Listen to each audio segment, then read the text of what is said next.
Hey, I'm Joe DiGiulio with another quick lesson. Today we're going to be working with crackle medium, something that maybe some of you distressing folk artists have used before, but what crackle medium is, it actually makes this cracked up, interesting distressed veneer, a paint film, over the top of the original color.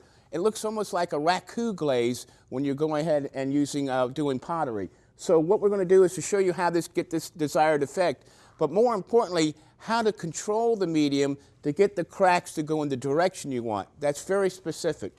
What I've got here is I've already taken a panel here, a hard film panel, that I've got it pre-taped just to give to protect the edges so that we can have a nice finished piece. On here, it's been painted already with Matisse acrylic. You can use structure or flow for this matter. But it's a 3-layer system. First layer is the acrylic paint. The second layer is the crackle medium itself. And the crackle medium has to be placed down and allowed to dry for a little bit, like an hour or so. It really has a large open time, but we want to go ahead and let it dry and set a little bit. Don't try to heat set this with blow dryers because it actually will destroy the properties of the film.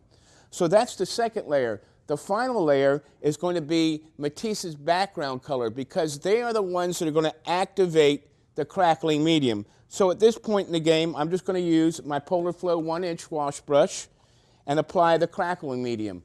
The thicker the layer, the wider the crack. So I'm going to just put different thicknesses of layers. A very thin layer, first of all.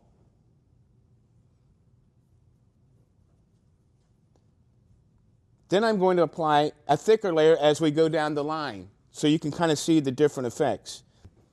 The direction that you apply the medium will be the direction the cracks make. So in other words, right now, I'm going up and down.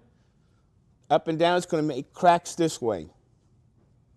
On the second set of squares, on the black, I'm going to go side by side.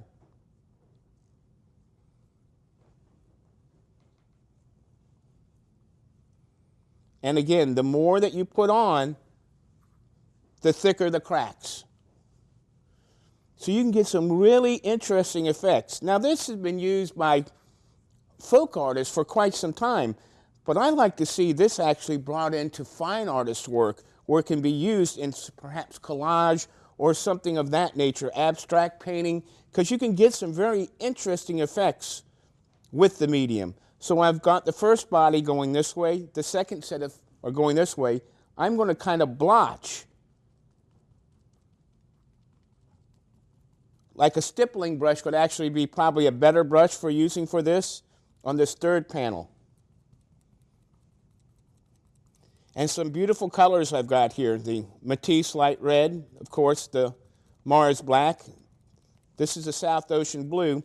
And just for experiment for myself, I'm going to be using this metallic. I was wanting to see what would happen with metallic underneath. So we've got a copper or a bronze here. I haven't tried that yet, so we'll just see.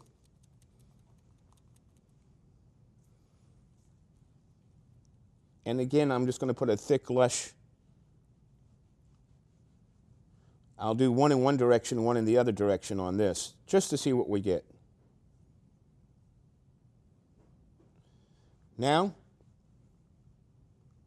we just have to go ahead and let it sit aside, and we'll come back in about an hour from now and see how it go ahead and develop when we use the background colors with it. And we're back. We've let the crackle medium dry for a little bit. Now we're going to use the background colors. Now, if you've seen other previous quick lessons, you know that the background color is actually a gesso that actually has tannin blockers in it. So it's just think of it as a color gesso, but in this case, it is the color that's going on top. And what that's going to do is by us taking this and adding it in the same direction that the original was put on, in this case we've gone this way, it re-wets that medium and actually activates it. So my application right here, I want to do it the same direction and try to keep it the same thickness. I went up and down here, so I'm just going to add a little bit of that right here. But it is very opaque, these background colors, and they will have extreme high coverage.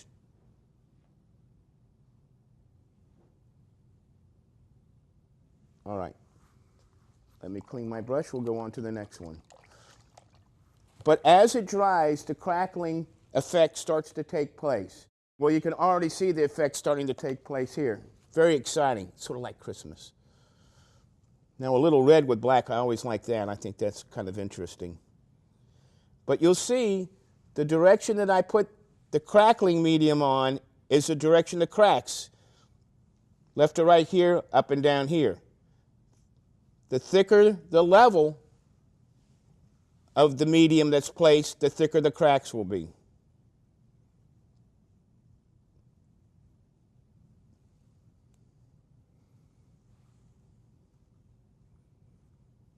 Love this stuff. Very interesting. Could you think of some ideas of how you could take this to a high art form? Stepping up from the regular, typical folk art use of it. I'm really excited to see what's going to happen when we use it on the metallics. Very interesting to see that effect. Now, once it completely dries, give it overnight. Then you can come back, because now that it's dry and solidified, you can use a matte or a gloss finish over the top of it to seal it. Now, I blotched this one, so I'm curious to see what effect this is going to have. I did left to right and up and down on the previous two squares. So this one right here, I'm just going to go ahead, cover as quick as I can, and I'm curious to see how that's going to affect. Now, it should be the medium and not the paint that is the deciding factor on how the cracks are made.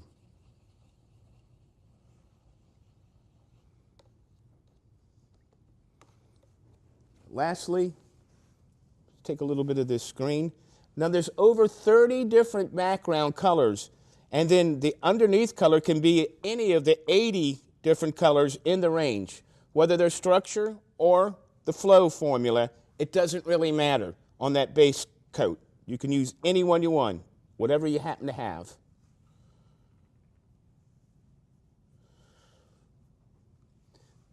The important thing I like to do when I use this medium is to make sure that the colors contrast each other.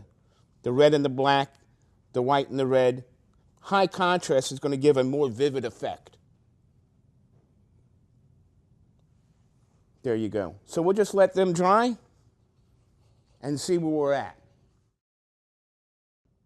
Okay, we're back from letting the product go ahead and dry. The crackling medium has taken its effect. The thinner the layer, the finer the cracks. So as I came across, you could see thicker and thicker appearances from it. By removing the tape, you can see you've got some interesting effects there. It's a kind of a nice panel, almost like an artwork in itself. But I wanted you to be able to see the before and after results of using the crackling medium. Try to see if you can use the crackling medium in a fine art setting for yourself, or if you are a folk artist, to use it for distressing some of your frames or furnishings or any of your crafted work. I hope you enjoyed my little quick lesson. I'm Joe DiGiulio. Thanks for stopping in.